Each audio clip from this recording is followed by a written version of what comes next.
Well, hello everyone, and welcome to the very first edition of Germain Toyota of Sarasota's Friday Football Fever. It is kickoff classic week on the Suncoast. Last chance for teams to kind of fine-tune things before the games really count. And we will start, as always, with our game of the week.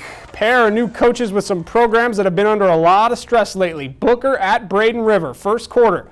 Brandon Lee flings one on the run to Dylan Lee. He fires his way into the end zone for a touchdown there. Nice dive. Yes, sir. That is a touchdown. Booker's possession here. Alex Riddle, QB keeper on a broken play up the middle. Look at him slicing and dicing his way for a first down there. Might have lost the ball, but he recovers anyway. Second quarter, it's Riddle to Mike Jones. This guy's an athlete. Jones over the middle. Little shake and bake outside. That's a first down there. More from the Tornadoes. Fumble on the snap here, but Marlon Mack recently transferred from Sarasota High School, and this guy can play. Dancing around, picks it up, makes a first down out of it on the sideline there. Later in the drive, you got to go to Mack again. Look at the guy. Goes inside, cuts outside. Nice little block there. Beats a tackle. That's a touchdown. Good effort from Marlon Mack. He's going to be a player for Booker. Braden River would respond. End of a nice drive. Leak. Touchdown there, number 25. We don't have him on the roster. Wish I could tell you his name. Braden River ends up winning this ball game 20-12. Want to introduce you to the newest member of our team, new sports reporter Amber Stidham, and she got to check out this game. Kind of an interesting matchup. Amber, a couple of new head coaches. This game was pretty tight. Tell us about our game of the week.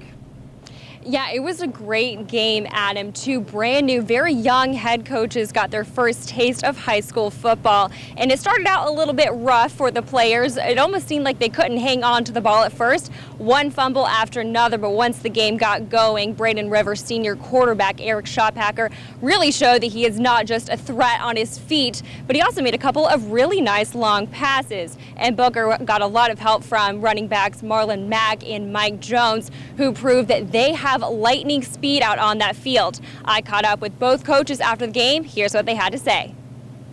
You know, as far as the fan support and those things to, come out on top, albeit a kickoff classic and those things, there were some things that we can definitely clean up and those things, but as far as a kickoff classic, it's always good to come out on top whenever you're competing. The discipline right. Is a ball game, you know what I mean? So we beat ourselves, we was in the game. Right, sure. Turnovers, yeah. You know what I mean? So if you look at when our running backs open field, lose the ball, they get the ball, then they drive on us.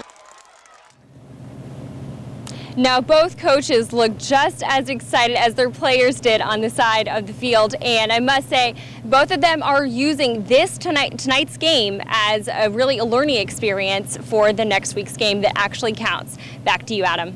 All right, good job out there. Thanks, and welcome to Amber Stidham, our new sports reporter. Let's move on. Palmetto at Venice. This was a battle between two of the only state-ranked teams in the Suncoast area. We're going to start with Cale Yautze. He's the guy that's going to replace Grant Flessner, and it doesn't seem to be any kind of a problem for the Indians here. Look at Yautze go, 7-3 Venice at that point. Terry Polk's going to replace Danny Dillard as the running back. He's also a good-looking young player. We saw flashes of this from him last season. That run led to a touchdown. Venice got out to a huge lead, and to be honest, Palmetto did not look good early, and then came Joshua Hicks. Huge run here. Look at Hicks. He was a stud last season. Looks for more of the same this year. Touchdown there. It looked ugly early. Venice was gonna roll, but Tigers made a game of it. Still, Venice wins this ball game. 24-23 is your final. So really nice kickoff classic win for the Indians. All right, Sarasota went up to Lakewood Ranch. Mustangs coming off another playoff season. This game was all Sarasota. Hunter DeWitt about to get crushed. Still finds Dale Dunn, who turns it into a really long gain. Up the sidelines, he's tripped up. Sarasota would cap the drive, though, with a little handoff to Rod Tillis. Look at the shake and bake, the cuts, the moves. It's fancy. Gets himself into the end zone with a high step. 35-0. Sailors just cruising in this ball game. Kind of strange. Lakewood Ranch had a few little highlights. One came on defense. Jake Pierce recovers the fumble. Mustangs are in business. So on the offensive possession, Chad Rex rolls out. He hits Therese Davis for a nice gain. Drive would stall before the end zone, though. Sarasota, how about this? A huge boost. They win this game 42-7. Did not expect that kind of score. Charlotte, state ranked in Tarpon Springs East, is supposed to be good, but this is kind of a head scratcher. Tarpons go down hard, losing 27-7. We'll see how Charlotte responds next week when the games count. How about Riverview hosting St. Petersburg High School? A couple early stumbles in this one for the Rams there. Nice run from Karan Higdon, but it was called back for holding here. I really wish I could have showed you the beginnings of these plays because there were some good ones. Green Devils on the board, touchdown Maurice Hemingway. Rams had a nice early drive though. Dominic Marino, QB keeper, up the sidelines. Then a great catch from Higdon a little later, and watch him crush the corner. Lower the shoulder, young fella. Rams went on to get a nice win. 21-16 is your final here. All right, I'll call a quick timeout, but don't worry, there is plenty more high school football coming your way. The #1 team in the nation, Manatee, had a final tune-up. More Friday Football Fever coming up. You're watching Friday Football Fever on SNN Local News 6.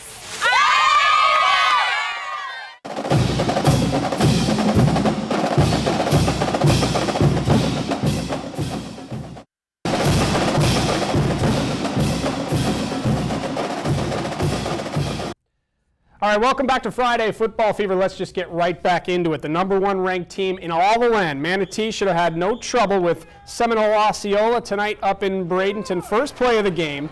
Kelvin McKnight is going to spark the season in the right way. How about a 90-yard kickoff return for a touchdown for the #1 team in the nation? I talked to some of these guys a couple weeks ago. They want to end the season with that mythical national championship. That's a good way to start. And then came a big bruising run from a big boy, Marquise Dawsey, up the middle, 14-0. Canes just steamrolling in the first. Seminole had a few flashes in this game. Andrew Maddock finds Dylan Scheitel.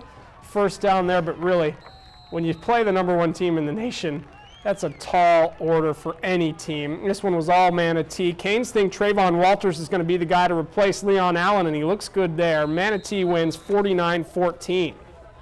How about Lemon Bay? Going up to Northport, take on the Bobcats, second quarter. Lemon Bay, fourth down. Leonard Faison at the 15-yard line. He takes it outside. He's gone. Go on, big fella. He's a big boy, too. All the way in there for the touchdown. Northport Bobcats would miss the extra point, but you know what happens down there. They do the push-ups for the touchdown. Bobcats get the ball back on first down. Quarterback Trenton White going to dump it off to Faison, and that's a pretty good idea because he's dodging tackles left and right. Gets some good picks there. He breaks free for the end zone. Northport goes on to win this ball game easily. 34-7 is your final score. All right. How about Port Charlotte all over North Fort Myers, 38-0, blanking the Red Knights. Nice start to the season for the Pirates. Let's move on. Southeast starts the season ranked in the state polls, made the trip to Fort Myers, taking on the Green Wave. Second quarter, Southeast, the sack, and they're going to pick up the ball as well. You know those Seminoles can play some defense. That's a big defensive play there. 22-0, Seminoles firmly in control of this game, but I got to tell you, Fort Myers came back to win it. 23-22. We'll see how much that affects Southeast in the long run. How about ODA? Rough opener for them. 41-12, they lose to Berkeley Prep. ODA is at St. Pete Catholic to open the regular season next week. Bayshore hosted Largo High School. Packers' Juwan Bryant. Handoff to Henry Brown. They may be related, not sure. Pushes through three guys for a touchdown there. Later it's Brown floating one to Raheem Harvey. Look at this big receiver. Just go up and snatch the ball. That's a touchdown there. Largo cruises in this game, winning 47-16 is your final. Well, as far as kickoff classic scores go, couldn't be much better for Mooney at Bradenton Christian. 44-zip. Mooney opens the regular season at LaBelle High School next week. Also want to let you know, Mark Barron had a 22-yard interception return for a touchdown. 20-7, Bucks led at the half, and they win 30-28, a win for the Tampa Bay Buccaneers in preseason game number 3. That's pretty good. Well, that's it for your Kickoff Classic highlights. And when SNN Local News Friday Football Fever continues, we take a look at the games with Herald-Tribune sports writer Doug Fernandez. Stick around. You're watching Friday Football Fever on SNN.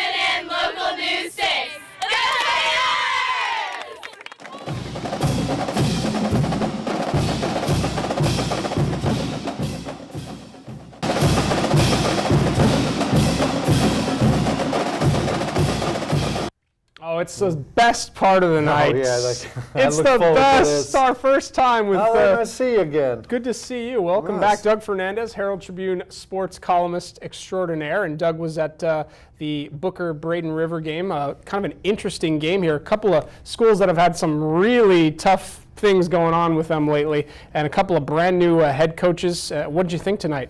A lot of mistakes, a lot of good play. You mentioned first-year head coaches. Kurt Bradley's out of Braden River, who's the son of Phil Bradley, the former quarterback from my alma mater, University of Missouri. How about that? And of course, Johnny Jones. A very tumultuous last 2 or 3 weeks for Booker. Carlos Woods was supposed to be the head coach, backed away right on the practice supposed to start. They bring back Johnny Jones, who used to be a Booker player. A lot of turmoil, but tonight Braden River won 20-12. I think both teams combined for like 7 or 8 fumbles, a lot of drop passes. Sloppy. What you might expect, but if you're Booker and you're Johnny Jones, you're going to give the ball to Marlon Mack. Oh, Marlon Mike Mack. Jones. How about him transferring over from Sarasota High School? I thought he was fantastic last season for the Sailors, and now he's going to help the Tornadoes a ton. Well, Johnny Jones, I think, knows enough to get these guys in space, matchups, which is what, as you know, football's all about. And Marlon Mack's going to run over some people. Mike Jones is going to run around some people. And Alex Riddle will make some people miss, too. They just can't fumble the ball 6 times. I think they had 90 yards and penalties. It's all fixable stuff, though, if you're Johnny Jones. Yeah, which is good because Booker, deserves a little luck on their side, though. So Tornadoes could be decent this season. Some questionable scores tonight. This is some strange stuff. Venice and Palmetto. Palmetto down huge early on, comes back, and Venice still gets the win by 1. But Palmetto, state ranked. It's very strange that they wouldn't be more competitive early on. Well, they lost Eric Miller. Remember their quarterback last year? Trent Miller. Trent Miller. He really accentuated that offense. I was surprised by that Southeast score. I don't hear any of these scores that they can't hold on to that lead. You're right. You're going to bounce back from that sort of stuff in kickoff classics. Yeah, these kickoff classics are interesting, though. Some coaches take them very seriously. Others kind of say, well, we'll just see what happens. It's not a big deal. No, they're not. Kind of vanilla offensively. But you want to get a look at some young players, and I think Braden River and Booker did both of those things tonight.